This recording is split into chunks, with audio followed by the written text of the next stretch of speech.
Swayam Prabha. Digital India. Educated India.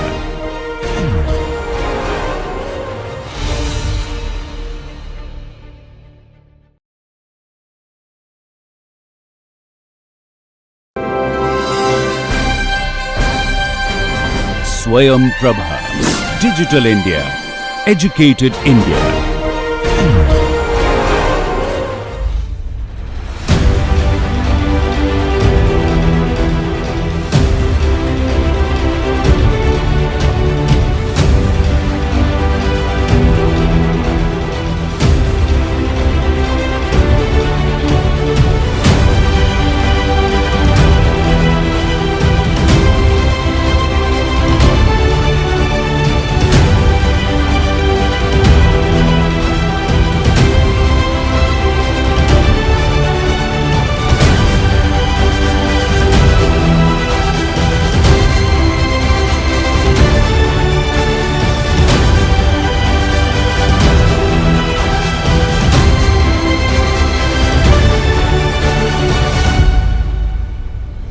So, hello. Today we are gathered here as a panel to discuss a very relevant and important topic related to air transportation. Our topic today is to look at cognitive workload and how it is handled, how it is managed, how it is mitigated by aviation professionals. So, with me in the panel today I have Dr. Punita Masrani. Dr. Punita is an specialist in aviation medicine. Then we have Dr. Keshav Sharma, a PhD in humanities and aerospace engineering from IIT Bombay. Recently he has done some research on the topic about which we will discuss. Then we also have Dr. Atish Tawkari, another PhD from IIT Bombay in the Department of Humanities. So, we are here to talk about cognitive workload. So, let me start with Atish and request him to first give us an idea about what exactly is meant by cognitive workload. Yes, sir. So, cognitive workload is a mental effort put by a person to complete a task. And since it is a cognitive, it can't be measured directly, but there are indirect ways of measuring the cognitive workload.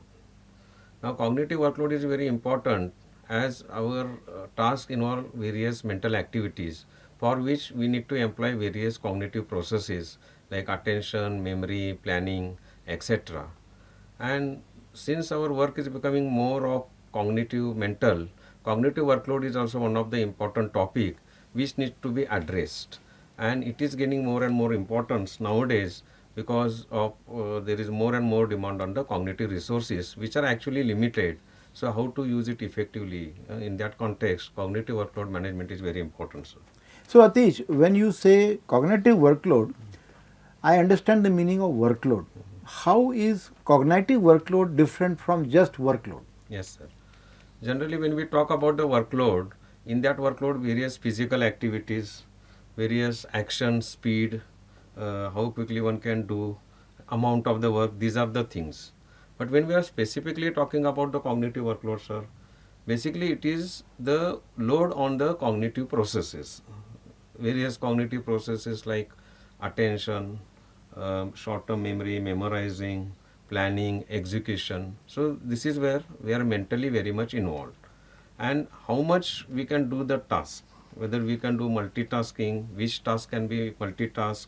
These are the various important questions depending upon the kind of task person is doing. So, human resources, cognitive resources are limited, and sometimes too much demand on them can affect the person's performance. So, in that context, sir, cognitive workload is different from the general workload, what we can say. So, for a lay person, can we say that cognitive workload basically means something like mental workload? Yes, workload sir. on the brain? Yes. When Though it involves physical efforts also, but basically it is more of mental workload. Yes. Okay. So, let us move to Dr. Keshav Sharma now. So, Keshav Sharma, as a introduction, let me say that he has himself been a very distinguished air traffic controller. He has risen to the position of Regional Executive Director of the Western Region of Airports Authority of India. Plus, he also is a researcher in this area. So, let me request Dr. Keshav Sharma to tell us about cognitive workload as applied to the field of air traffic. But before that, give us an idea about the general job function and the nuances of the job of an air traffic controller. Yes, Dr. Pant. Air traffic control is recognized by International Labour Organization as one of the most stressful job in the world. That is because the intellectual capabilities required to perform the task of air traffic control are such that it really puts a lot of cognitive, demand on the air traffic controller as such. Basically, what is air traffic control? In air traffic control is like a fast-paced, you can say, video game, in which air traffic controller first looks at a situation, then he tries to predict it, what will happen in the future. Then he comes back again and take action now, depending on whether there is going to be any situation or any conflict situation there, which may affect the safety of the passengers or air traffic in the aircraft. So, air traffic controllers basically are responsible for safety of aircraft operations in the air and in the ramp area, in the taxi area or maneuvering area of the airplane. And what they do is all the time they monitor a situation, so a lot of cognitive input goes on. Then they project it into the future to see if situation can be, whether situation is affecting the safety of the aircraft, safety of the passengers and aircraft. And then he has to decide the action and come back and take the action now, so that in future that action does not happen. That is a basic job of air traffic controller that is done, and that is why it has been recognized as a most stressful job, because a lot of inputs cognitively or mentally goes on, and all the senses of air traffic controllers, whether it is auditory or visual, keeps on working all the time with full attention, so that it can continuously scan the data and take decisions in real time. And also it is a very safety critical job. It is one of the most safety critical job, because at any time the aircraft flies basically on the instructions of air traffic control, and air traffic controllers are responsible for avoiding any sort of accident in air and in the maneuvering area and critical area and on the runway also. Okay, fine. Let us move on to Dr. Punita Masrani. So, Dr. Punita, you are trained in Institute of Aviation Medicine. You are dealing with the cockpit crew, with pilots specifically, So, we would like to know from you how you have seen cognitive workload playing a major role as far as the pilots are concerned. Yes, Dr. Pant, like Dr. Sharma said, piloting an aircraft is also a very, very safety critical role, because landing the aircraft safely, landing the passengers safely, the main responsibility is on the pilots. And therefore, even though we feel he's flying in a fancy next generation cockpit, a glass cockpit, but there is a lot of decision making, a lot of situational awareness, a lot of dynamic situations, especially if there is an emergency, that the pilot constantly needs to take. And let us realize that, they're very unique stressors that pilots face. They have odd hours, they can have a 2 a.m. departure or a 9:30 p.m. departure, where for most people, if the day is beginning, for them the day is ending, and vice versa. So the circadian rhythms play a very huge role, and this disturbs the biological cycles, the life cycles to quite an extent. And it's not always easy, for the pilots to deal with circadian rhythm changes, the fatigue that is involved with it, the lifestyle changes that they have to make.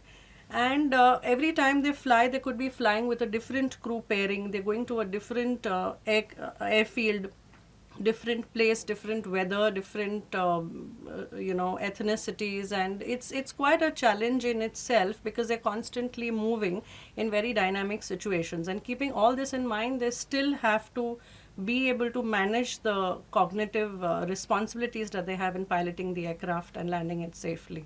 So it's quite a dynamic role, and especially because safety is involved. Correct. Significantly. I know, for example, that pilots have to cross the timelines very frequently, And as you said, they could be on a 9 a.m. duty or a 2 p.m. duty, or it could be on a Sunday, it could be on a Tuesday. They don't follow any normal routine like 9 to 5 jobs that we do, most of us do. So therefore, I am pretty sure that some special mechanisms must be used by them, and we will come to that later, but I will move to Atish now. So Atish, you are a faculty member in Somaiya University. You are also a practicing psychologist. So therefore, I am sure you had many experiences on dealing with cognitive workload, its modeling. So my question is, how is it possible for us to measure? How do you know that a person is undergoing, are there any telltale symptoms of a person having exceptional cognitive workload? Yes, sir. As Dr. Pant, you suggested this, yes, it is very important because since there are no direct ways of measuring it, now there are some technical advances which can give a better parameters how we can measure it. But cognitive workload is also a common phenomena, and many people do experience it in their day-to-day lives. And there are some indicators where we can see that cognitive workload is more and it is affecting the person. So there can be memory lapses, forgetfulness occasionally. There will be attentional lapses. Person may not notice some some changes, and there may be some kind of fatigue also. You can see that he gets a bit easily tired when he is doing some cognitive tasks. So when this cognitive mental workload increases, it can lead to the distractions also, and very importantly, it will affect the person's attentional capacities at that moment. So he will find it difficult to attend it for long period of time or switch the attention. So these are the indicators where we can come to know that the person's mind is not there, unable to focus, and distraction is one of the important indicator. We can say that there is a more cognitive workload in this person than what that person can Okay. handle. So what you are saying is, and I appreciate that, the indicators of cognitive workload come from the way a person is behaving and responding to a situation. And from them indirectly you can make out. Yes. But I am sure there must be some formal measures also. Yes, sir. There are various measures. There are some self-report measures where person evaluates oneself and rates himself about various aspects of their cognitive workload, including the physical, mental, and all those aspects. Then there are some techniques which are bit more detailed and sophisticated, where specific questions are asked or various specific factors are asked which can influence person's cognitive workload. And now there are also techniques like eye tracker which can measures various parameters related to person's gaze behavior and try to indicate whether that person is experiencing cognitive workload. And there are some physiological measures also. Which helps us to give a good idea, give a matrix number in a quantity, how much that person is experiencing cognitive workload, high, moderate or low. In fact, Dr. Sharma, you have done a lot of work with eye tracker as part of your own research. Yeah. And can you tell us exactly how an eye tracker can be used for assessing the workload of an air traffic controller? And what is your experience in this area? As Dr. Satish has said, that if you use eye tracker, there are several parameters or a combination of parameters that you can observe to see whether the personal attention is wavering. As you know, the air traffic control requires a very focused attention on the specific areas. Air traffic controllers are presented with a what you can say a visual display, which is called a situation data display. He has to monitor that situation, and using eye tracker now you can see whether the person is actually looking at the area where the problem is.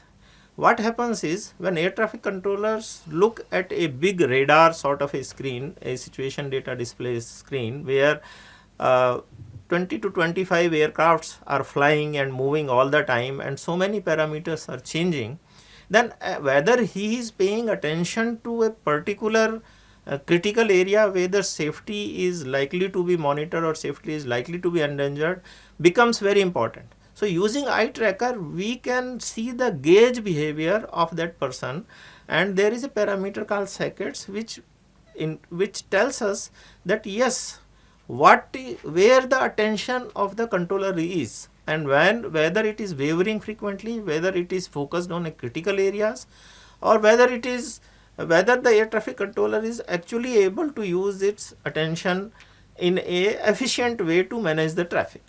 Also, I've been told that the frequency of blinking of the eyelid, that also indicates some workload situation. There are indications of that, and some studies have been done, but so far there is no conclusive evidence, so far as I know, that yes, eye blinking plays a very important part in the attention. But yes, normally if the rate of blinking decreases, then the focus is more. That's what we come to know. Okay, so in general, what you are saying is that if a person is not blinking frequently, that person seems to be stressed or having additional extra workload. Yes, I am not saying additional workload, but yes, he is now focusing, and as you focus, the mental resources utilization increases. Okay, so eye tracking is one tool. Also, in laboratories, people use ECG or EEG, electroencephalogram. They also monitor the working of the brain. So there are also skin temperature. Definitely, yes, skin temperature, skin resistance. Yes. Okay. So these are some physiological instruments. Yes, so we can monitor other physiological measures also, but it becomes very difficult to do it in the actual situation because mental workload or cognitive workload is a area which is affected by even very small sensory inputs. So to make or replicate an exact control environment in laboratory what exists in the actual air traffic control situation is very, very difficult. So air traffic controller, secondly, then it is a safety critical area, so you cannot do it in the actual situation also. So we have to design a very controlled experience with a very careful consideration of all these factors, and then only we can monitor. Then only we can monitor. Okay, so Dr. Punita, pilots also have a lot of cognitive workload, and as you mentioned, their job is also safety critical. So is there any tool or a guideline, like a toolkit kind of a thing, which you can recommend to pilots for handling the workload? Yes, so the commonest checklist that we advise pilots to use is the I am safe checklist. It is a self checklist which the pilot has to assess. It's a self assessment before they leave for the flight, and I'll just explain. It's very simple and it's very useful. IMSAFE. The I stands for illness. The pilot has to ask himself or herself, am I having any illness which will not allow me to perform my job adequately in a routine environment and in emergency situations? Maybe you have a severe cold, you have a toothache, you have headache, or you have certain health conditions like high blood pressure, you forgot to take the medicine today for whatever reason. So how is your health? That's very, very important. If you are suffering from an illness, definitely it's not safe for you to pilot the aircraft. You need to report that you're sick, wait till the illness is adequately controlled, and only then is it safe for you to perform your duties. So the first is the illness. The second is the M, medication. Are you on any medication that can affect your performance in the aircraft? Which means the medication could have certain side effects which you may not be aware, your doctor may or may not have discussed with you, and these could be very, very subtle side effects. Even a little drowsiness for cold medicine, even a little acidity of an antibiotic, you feel that you'll be able to manage it, but no, let me tell you, it's not a 9-to-5 office job. This is a safety critical job. And even slight decrement in your performance, in your decision making, in your reaction time could make a whole lot of difference to safety and life and death difference. Yes. Yeah. So we really don't want you, unless there are medications that you have reported which your doctor has told you that these are safe in these doses, we know that you don't have any undesired effect, then yes, in those situations. But over the counter medication, something that you just felt that I think I can pop this pill and I should be good, doesn't work for pilots at all. We never ever recommend that. So that's the I, illness, M, medication.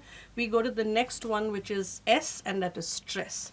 Now all of us are faced with stress in our daily lives, but are you sufficiently able to handle that stress? did you go through an extremely stressful environment that you haven't been able to sufficiently cope with, and your mind is going to be there, you're not going to be yourself, you're not going to be your best.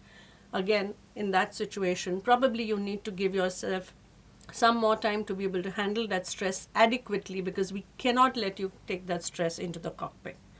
The next is A, alcohol. Well, we know a lot of people take alcohol socially and otherwise, but there is a minimum time period, at least a 12-hour gap between your last alcohol intake. In fact, I would say much longer, because alcohol stays in the blood circulation for a much longer time. You could have a hangover, drowsiness, a headache.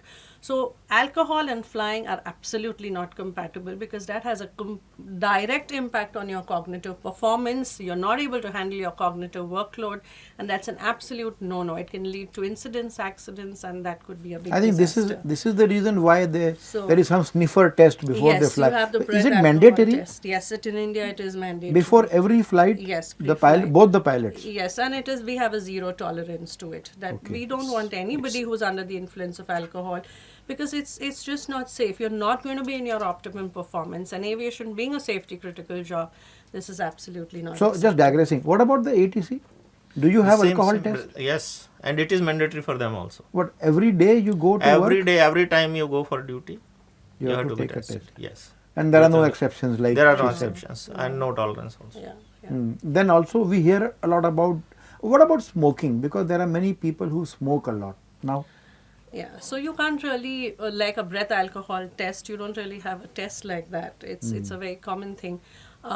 So smoking a cigarette and getting into the cockpit is probably not going to cause the kind of impairment that alcohol would. But smoking per se would have its own side effects, because the amount of carbon monoxide buildup that is there in your body, it actually, they say that it already takes you a level of hypoxia in your brain, even at ground level, without actually being at altitude. Oh, so then when you go to the high altitude, Yes, so you are it more will- prone to hypoxia, and obviously it causes vasoconstriction, it causes narrowing of the blood vessels, it causes lung-related complications. So definitely smoking is, though we don't really test for it and there are no policies regarding it, but in general, for hypoxia and for your overall health, we definitely would not advise. Yeah, there is one more issue. A person who smokes would require to have a cigarette after some gap, maybe 4 hours, 5 hours, and then you can have some withdrawal symptoms, or you can have. So, if somebody is a habitual smoker, now see, if you are a chain smoker, you cannot smoke in the cockpit. So, when you have any addiction, be it alcohol, be it smoke, obviously after some time you need that. Otherwise you become jittery and all that. So, there is no such thing in aviation to check that this person is having some kind of addiction. So, therefore, what do we do? What do we do in ATC, for example? Yes, see, this is something. ATC is a sort of a protected public place, so smoking is prohibited in any case. And in any case, such a addiction to smoking or alcoholism is not encouraged at all. And whenever a person reports for duty, of course, alcohol is tested quickly. But for the smoking, there is no such test. But Correct. then whenever the peers, since the air traffic controllers work in a closed environment and in a team, whenever a team person sees and when other peers and his friends and other colleagues see him, that yes, he is prone to smoking, they try to dissuade him and try to help him also in case of any help is required in that way.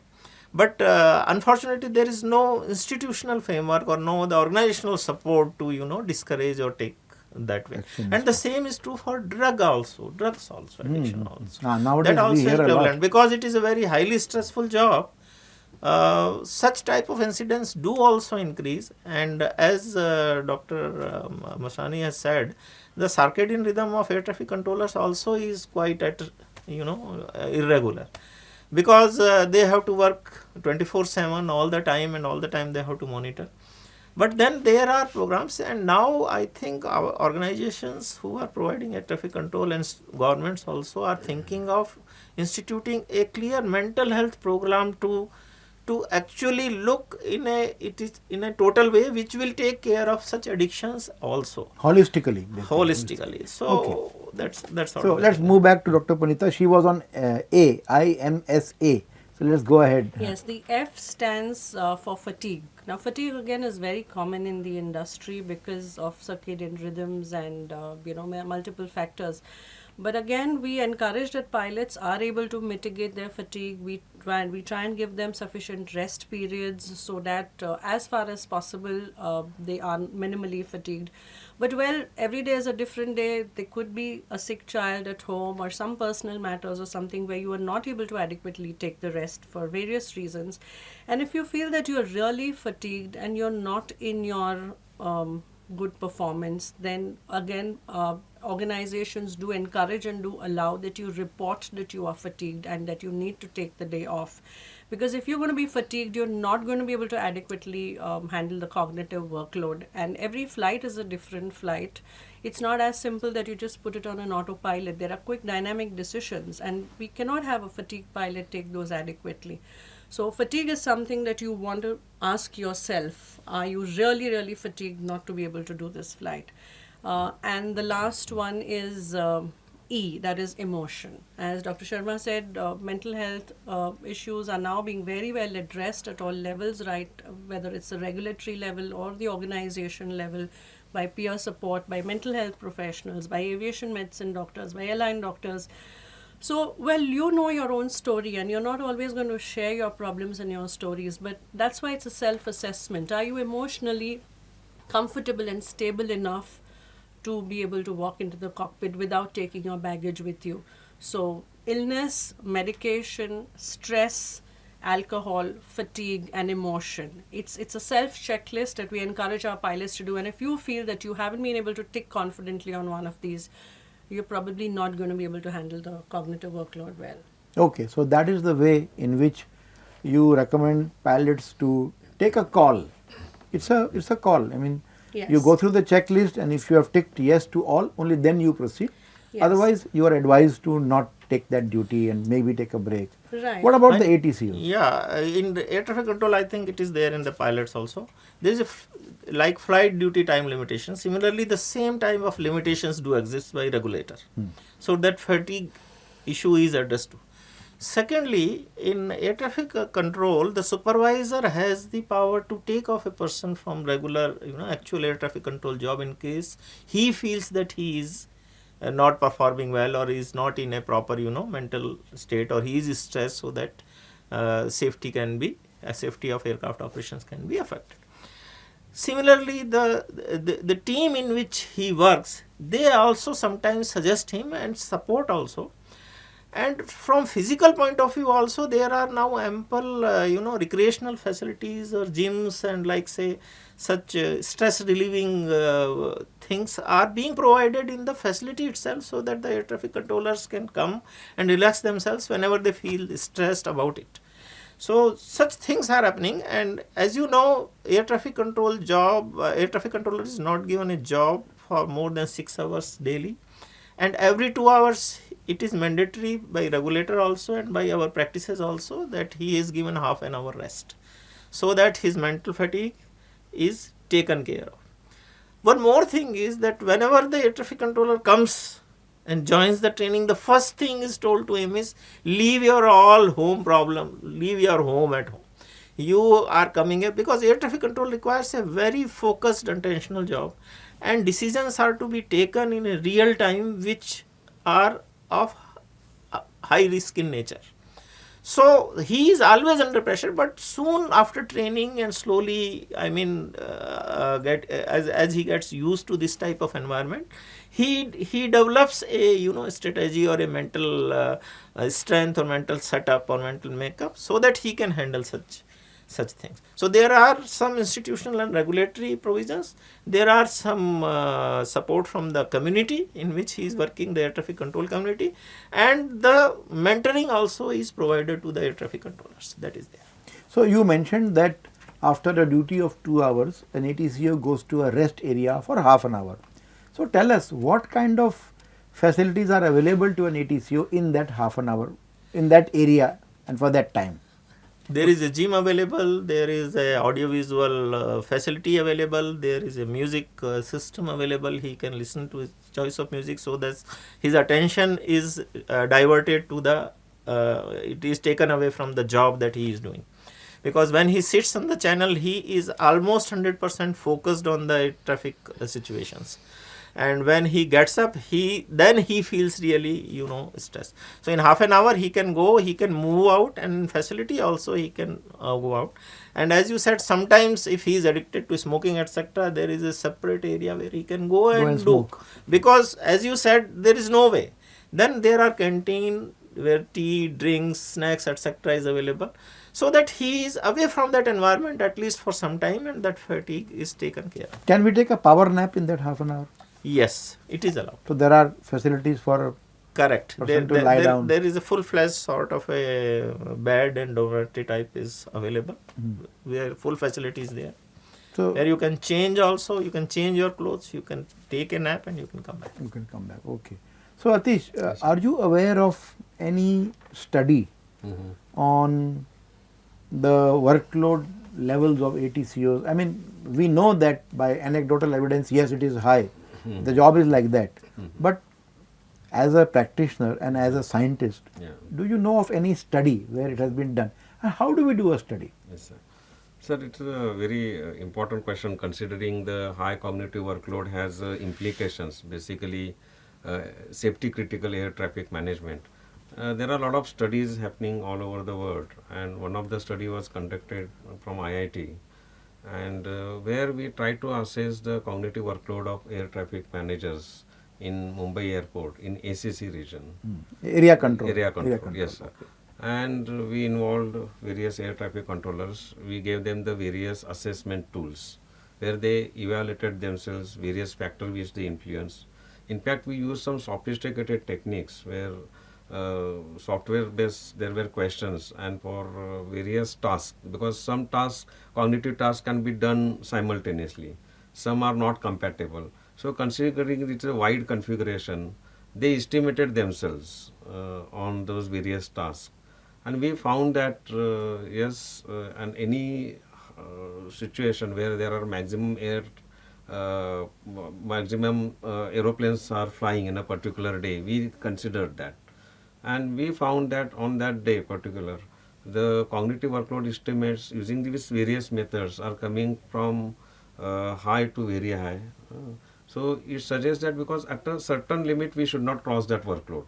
Because when workload becomes too much, ATCs may experience, or any person for that matter, a blank kind of situation where he is not able to understand what is happening.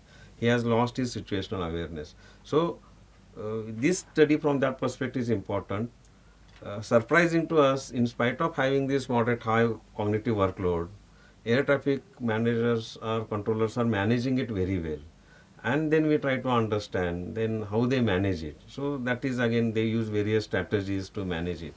But there are studies and which are showing that cognitive workload is high at some time given point of time, and that need to be managed, mitigated well, so that it is at an optimum level. Too low cognitive workload can also, is a problematic, because person may not be able to focus. But it should be kept optimal and not cross a particular limit. And ATCOs, for that matter, maybe pilots also, they are managing using their strategies. So that is what we found it. Okay. So what you are saying is that a manageable amount of workload is good, because then the person will feel alert. Yeah.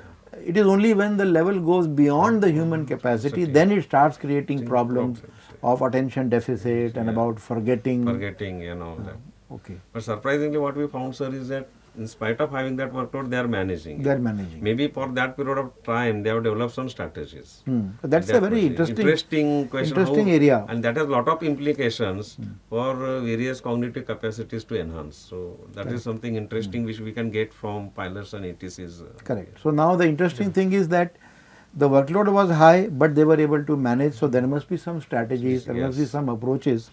And who is better than Dr. Sharma to tell us, because he himself has done a lot of work on the channel. So can you just tell us roughly, when you have excessive workload on the station, what kind of What do you do to handle it? First of all, Dr. Pant, ATCOs are being, told right from the beginning several times that yes, you have to handle a, heavy work, cognitive workload. So more or less, whenever they come to report for duty, they are mentally prepared. That itself raises their performance by some percentage. Okay. That's one thing. Because once a person is, prepared for that. Secondly, they prioritize task based on, criticality. And since they manage various dynamic situations, over experience and by training, they learn that what sort of a shortcut they should employ so that they save time to take decisions in a time to save the situation. So, as Professor Atish said, one thing they do is that when they look at the situation and scan it, they first look at the critical areas where the conflict is likely to happen. Because air traffic controller's first job is to monitor the situation from conflict point of view. Okay. Once that is done, then other things, they know that in coming next scan, say in 4 minutes or 5 minutes, till he goes back, draws back attention there, he will first resolve that. And he will make a sort of a stack in his mind, that yes, this decision is there, he will give the instructions and that is fixed. Then he goes to the next problem and next problem. So normally in a situation with a traffic controller, in first scan there seems to be 3 or 4 critical situations, which the answer by his training and by his learning, he already knows. So he knows that now he can manage it, and this situation may prevail for say next 10 minutes or 15 minutes or 20 minutes. So what he does is, he solves one problem and again scans it whether the situation is changing or not. So if priority develops in any other situation, then that stack changes. That is why the cognitive workload in air traffic control is very high, because all the time that stacking keeps on changing, which is priority. It is not a fixed list in one scan. Every scan he has to change that list also, and then keeps on taking decision, and that is how it works. Then by trends, as I said, by experience, he knows that if this is the situation, then this might be the probable solution. So without actually going into much of the details, he will first employ the thumb rule. Because there is no time, you have to take a decision in real time. If you delay it, then situation is going to deteriorate further, and then there may be a compromise to the safety of operations. So he then uses the chunks of information and he keeps them aside. So he not only makes a stack of the priority works, he makes several stacks. High priority stack, medium priority stack, low priority stack. And then he scans high priority stacks more than what he scans for this, that low priority. So when he again looks at the radar screen, he will go first the highest priority, take the action first, and if it is not resolved, he will monitor, give more resources. So more resources are given there. And other medium priority and low priority tasks do not, he doesn't give any mental resource, allocate any mental resource to doing that task. That is how he saves it for the critical tasks. So every time the priority keeps on changing dynamically, and how they manage. The third thing what they do is, normally, since the traffic and aircraft enters from the boundaries, he knows that till he is in my control, I will manage it. But suppose if conflict happens and affects the neighboring area, then what to do? So the rule in air traffic control is that you cannot handle your problem to neighboring area. You have to resolve it yourself and hand over the aircraft to other controller, free of any, charge. Free of encumbrances. Free of encumbrances, it's a legal term, correctly you said.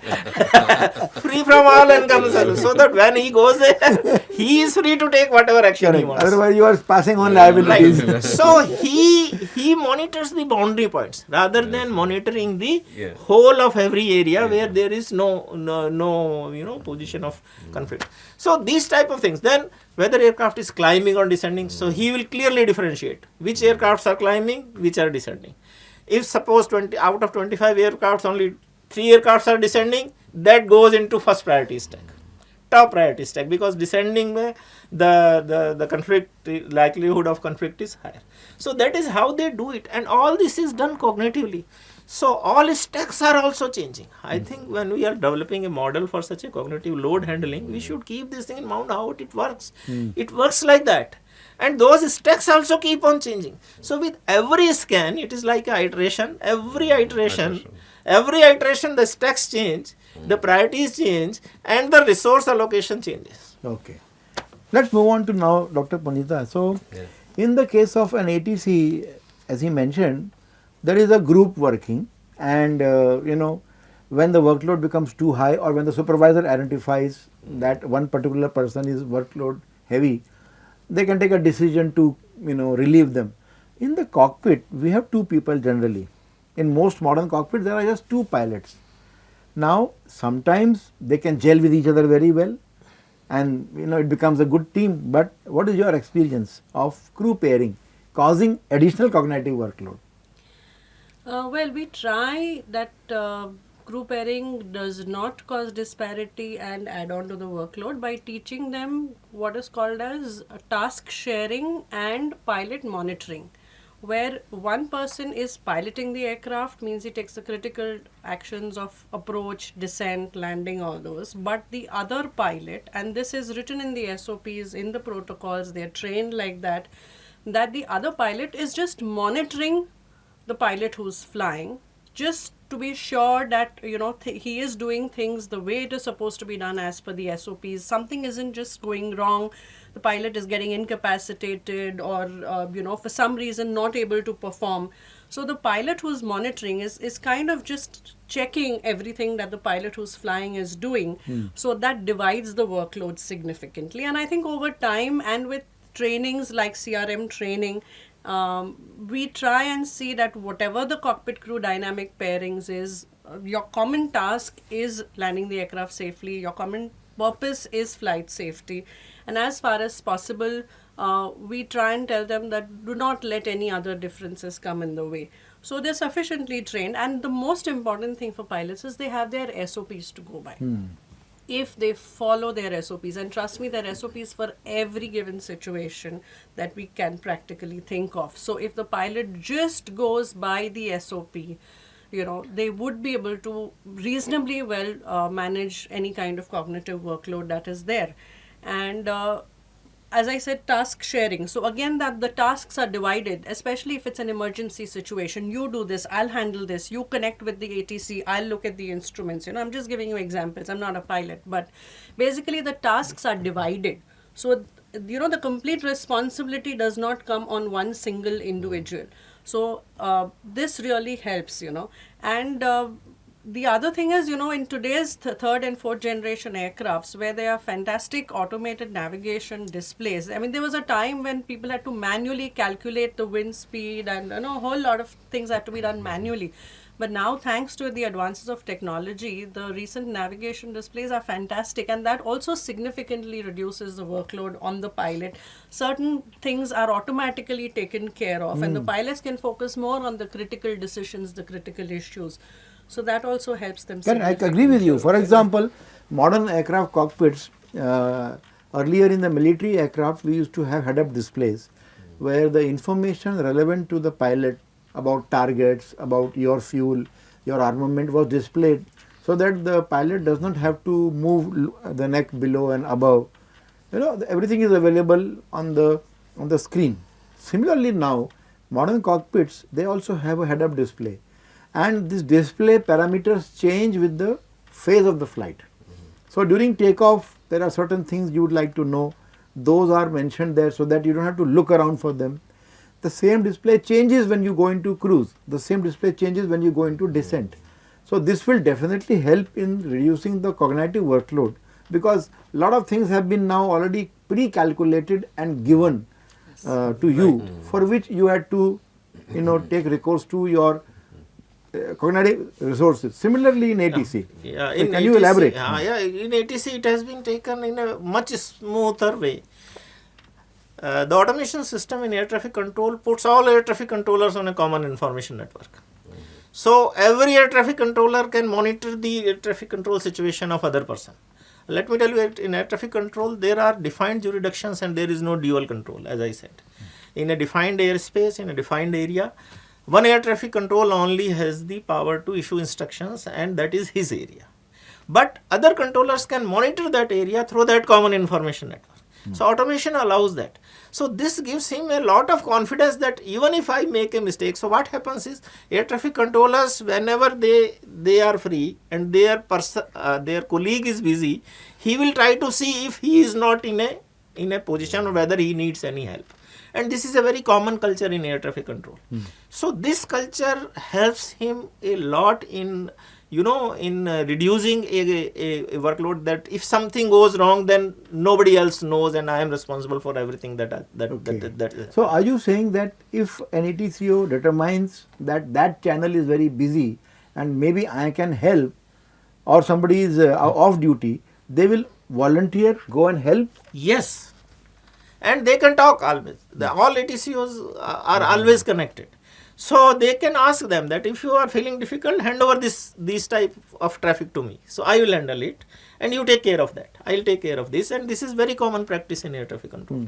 And this type of being a part of this team gives a lot of relief to cognitive relief to the air traffic controller from air traffic control handling point of view. So as a team they will work. So it is a teamwork, complete teamwork, where all the team is put on a common information network, but decision is taken by the air traffic controllers according to their jurisdictions. But you can monitor the situation. As she said, that in aircraft there is only another person who can look, and suppose if you don't go along, then there is a problem. But in ATC it doesn't matter. If one person doesn't go along, all others can also monitor.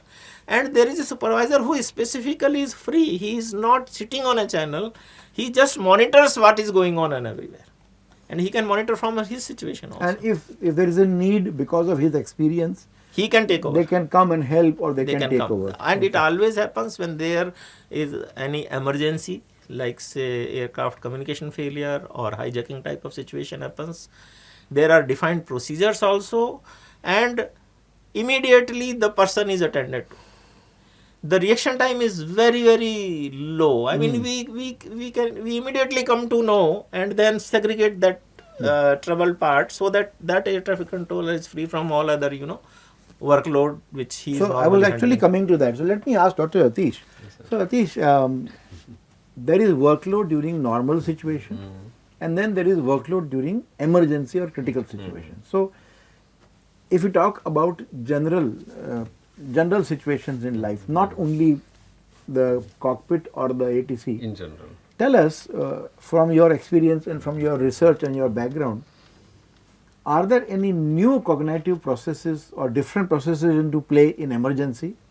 Yes, for a human being? It is a very interesting question. When we are dealing with the normal situations, our patterns and thinkings are set, and accordingly we can deal with that.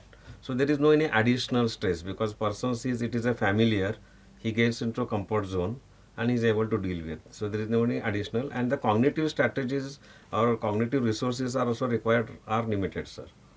But when there is some emergency, that as we see ATC aviation is a very safety critical situation, or even firefighting.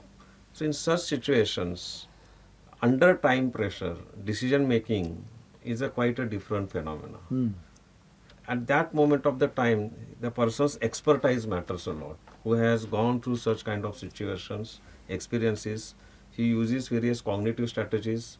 As Dr. Sharma pointed out, the attention allocation strategies. Now what we have found, I co-authored a paper with him and you also.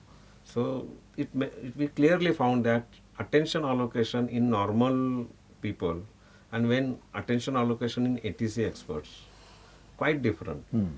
And they use their resources very intelligently. In fact, they don't waste their attentional resources. That's fine. When it is required, they focus. When they don't require, they don't focus. No, he mentioned clearly that we prioritize. Exactly, yes. And we can ignore, we can mentally ignore the clutter. Yes. And we dynamically prioritize. Yeah. And that is because they are used to that critical situations.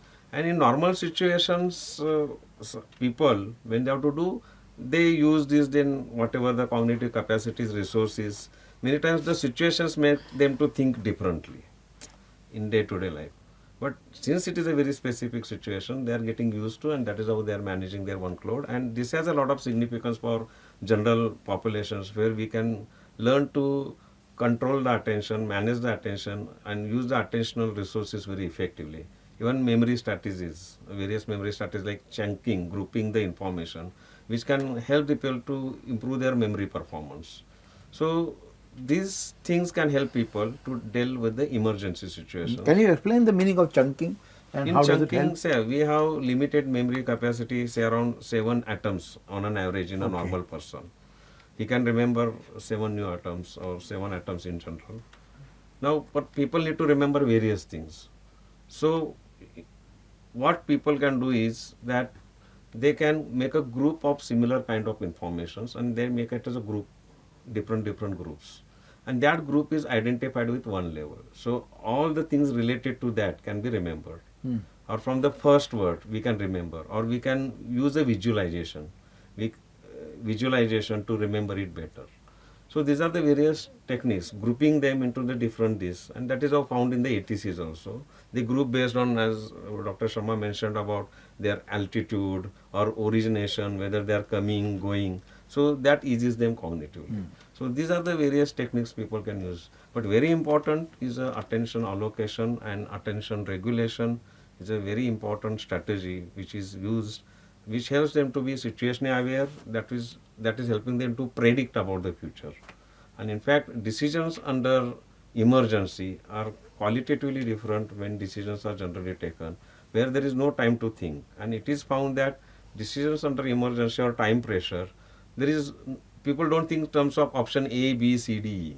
They think for given situation at given time what is the best situation, And they just do best it. solution, and they execute that. Okay. That is the So, difference. Dr. Pundita, coming back to you now, as a medical professional, when you deal with the pilots, do you give them any advice regarding the general medical condition which helps in handling the workload? Yes, definitely. In fact, as an aviation medical examiner, we see the pilots at least once in a year for their annual medicals. And this is something very unique in this industry, where it is mandatory that your license is valid only if you hold a valid medical certificate. And an annual medical examination gives us an opportunity to screen and to see if there is any underlying medical condition which could cause incapacitation when you are flying, and we don't want that to happen. So we have certain basic tests which are done annually when they come to us, so that if there is anything that needs to be controlled or corrected or worked upon, then that's the best opportunity, because we want them to be in optimal health and performance when they are at the aircraft. Also, it gives us an opportunity to discuss with them. There could be issues, small issues, big issues about their physical health, about their mental health, about just generally how they're feeling or their challenges, because health and fitness is very, very important in aviation. And sometimes meeting medical requirements also is a stress for some people. So, aviation medical examinations are an excellent opportunity to discuss and work on these things so that we avoid, because I think your well-being is very important. Because look, we talk about cognitive workload, emergencies, challenges, but let's first strengthen our core system. It's like you can keep 50 kgs or 200 kgs on this table, and when can you keep 200 kgs? When you know this table is strong enough to handle able to that. handle that. So what will you do? You will see to it that you make the table strong, sturdy, reliable. So similarly, for our own well-being, we emphasize, we focus that you improve your physical well-being, the kind of diet, your exercise, your sleep rest patterns, your mental well-being, as to how are you able to handle situations, how are you able to handle emergencies, do you get worked up very easily. We teach them techniques like stepping back, journaling, where when you learn to step back and then look at it from a wider perspective, from a calmer perspective, that okay, how is it best that I can deal with this situation. Your social well-being, because if you're going to be in a stressful environment, if you're going to be on social media with a lot of negative news flowing in all the time, it takes away a lot of our energy without us realizing it. we don't sleep adequately because we are on social network, or probably with the wrong kind of information and overflow of information, negative information. Social support from families or from friends, from peers, colleagues, organization is important. And your spiritual well-being, what do you look at life as? Are you able to connect within yourself? Do you find the anchor within yourself to be able to live a purposeful and a meaningful life? So I think if we all strengthen our four pillars of the well-being, then we are in a much better position that, any kind of workload, yes, it's difficult, yes, it's challenging, but we are able to process it, handle it, and deal with it much better. And still, if we have challenges, we have training, we have SOPs, we have peer support, we have organizational support, we have various people and technology and modalities, recurrent training, discussions, counseling, whatever, where if we find that a person has had difficulty for whatever reason, we can all have our difficulties, so we can talk about it, we can work on it, and we can see to it that the next time you would be in a better position. Wonderful. So you touched upon something like four pillars of Well-being, health. So yes. can you please elaborate very briefly what are these four pillars? The physical well-being, psychological well-being, social well-being, and spiritual well-being. Okay, all the four. Yes, these are the four pillars, and you shouldn't wait, like they say, make hay when the sun shines.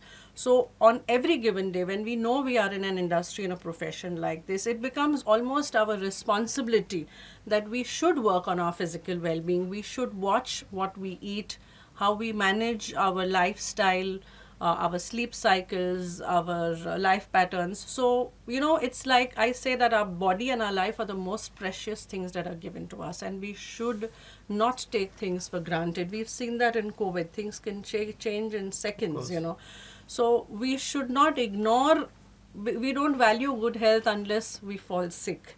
So, the importance is what we call now internationally as a salutogenic approach, where the focus is not on treating and diagnosing diseases. The focus is on helping the person improve his well-being, maintain his well-being, help the person to go to a positive side of well-being, and not allow them to come on the negative side of health as far as we can manage. And even if they do, we try and pull them back much faster, with more resilience, with more endurance, with more assistance. But we should try and work on our physical, our psychological, our social, and our spiritual well-being almost every single day. It should become a part of our own personal SOPs, if I may. So as we say, prevention is better than cure. Always. So you are always. suggesting Not very only rightly prevention, so, promotion. Even at Promotion. ICAO level, we now talk about promotion, health promotion. Health promotion. Like if a pilot comes to me for a medical, and I'll say, how are your smoking patterns? How's your lifestyle? How are you doing? And I'm going to use every opportunity to try and encourage him, to motivate him to do better. That, okay, I saw you last time and you seem to have lost weight. You're doing very well. What have you been doing? I think it's great. You should continue working on it. So that motivation, you don't have to be ill to really look after late. your health. Yes, too late. We try use the opportunity of every interaction to encourage health promotion, and I think that really helps, because it makes the person feel good herself. They're more confident themselves. Yeah. So that helps. Confidence plays an important role. So Atish, as a practicing psychologist, she mentioned about psychological well-being. Yes, sir. So as a practicing psychologist and an expert in this field, can you give some tips on what should we do so that we are able to handle cognitive workload better? Yes, sir. From the well-being perspective, as Dr. Punita has pointed out, there are personal well-being, one's social well-being. These are also very important things. So in personal being, one need to give time to oneself for one's well-being. In social well-being, social support system matters. Now, when we are in a well-being state, obviously it is helping us to do our cognitive task more efficiently and better way. Because one of the important factors is the stress, and under stress cognitive functions can get little bit deteriorated. Attention may get excessively narrowed down, or person may forget something under stress.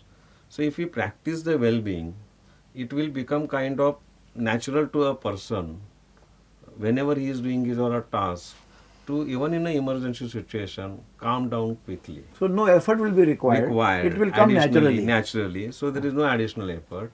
And with this mindfulness kind of practices, one is actually nurturing one's resources, one's attentional resources, and other resources, cognitive resources. So when is nurturing and practicing one's resources on day-to-day basis, it becomes like a gym of mind. And then they are comfortable even with the dealing with the stressful situations, crisis, because his body and mind is not reacting excessively. So there is no any additional burden, and he can better think, better analyze the situation, and better visualize the situation or predict the situation And take corrective action. Don't actions get related- worked up. Don't get unnecessarily affected too much, because error can lead to the further stress. Further complication. So Sharma ji, you have a rich experience both as an administrator at the highest level and also yourself being on the station. So can you cite any example or any experience where the cognitive workload was handled better because of certain strategies or because of certain practices? Let me just explain what ATC community or setup or ecosystem is. The first is that ATCOs are a very close-knit community. Okay. And the trust factor among ATCO themselves is very high as compared to any other community. Second thing is, the ATCOs never complain of their job. Okay. They are very happy with their job. They know it You is ask stressful, them. but they like They it. know it is stressful, but they like it. They enjoy it. That is another factor that we have to keep in mind. They never complain about nature of their job. About the working conditions, about other things, of course, that's a separate matter. So ATCOs do that. Third thing is, because of this prevalent culture or the team working in the ATC atmosphere, the trust on system support or the peer support makes them quite relaxed in terms of cognitive workload. That I can tell you. We have a practices where we can find out that if person is likely to face some situation, so the whole group of peers will come forward and support. So that means, as I understand, an ATCO is relaxed, that is something is going wrong, there are my peers who will help me. They will. So it won't come on me and Right. how will I handle. Right. There is a team and that team will come together and take care. Right. And in terms of even investigation, which directly relates them and they are very sensitive to those, we have the advisory teams who associate them with from our association type, so that whenever in investigation he goes and is being interrogated, he is supported by that. He has he has sort of a legal help, professional help, whenever he is being put into a situation and is able to explain that way also. So he is not left to his own resources. Right. So that sense of belongingness to profession, that sense of belongingness to community is really making ATC profession a unique one. Second thing, the ATC profession utilizes training and technology at its best for its performance. Right from the training, we try to simulate situations in which he can be put into different stressful situations. And right from day one when he enters to our training, professional training, until he leaves the job, he is being continuously refreshed, or rather he undergoes continuously refreshing trainings to, emphasize that. That happens.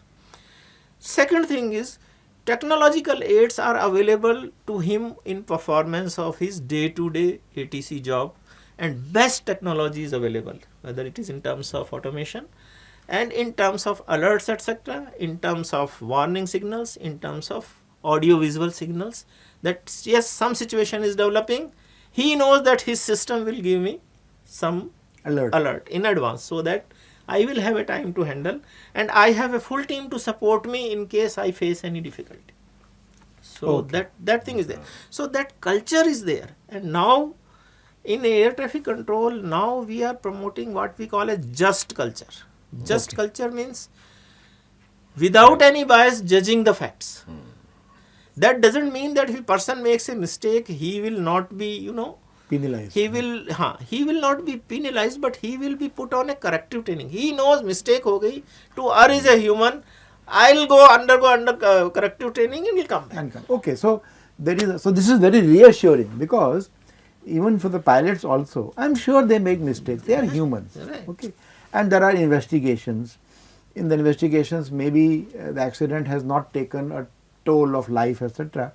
But they go simulator training, etc. So I think All the time. They aviation community that way has to be applauded. It's quite That cohesive. Yeah. They know that these are humans, they will make mistakes. So let us just sum up now. So I'll let you sum up. Basically, there will be cognitive workload when you work in the aviation sector, because it is a safety critical job, and decisions have to be taken always, maybe not always split second, but with very small time. So there are systems in place, there are procedures in place, and there is continuous training and upgradation happening, both for all the stakeholders. Like, as we just now discussed, pilots and the ATCOs are the main stakeholders. So yes, there is cognitive workload, levels are high, but there are systems also. So I would like to thank all the fellow panelists for coming today and discussing these issues, and we hope our listeners are enlightened about the cognitive workload issues in air transportation. Thank you so much.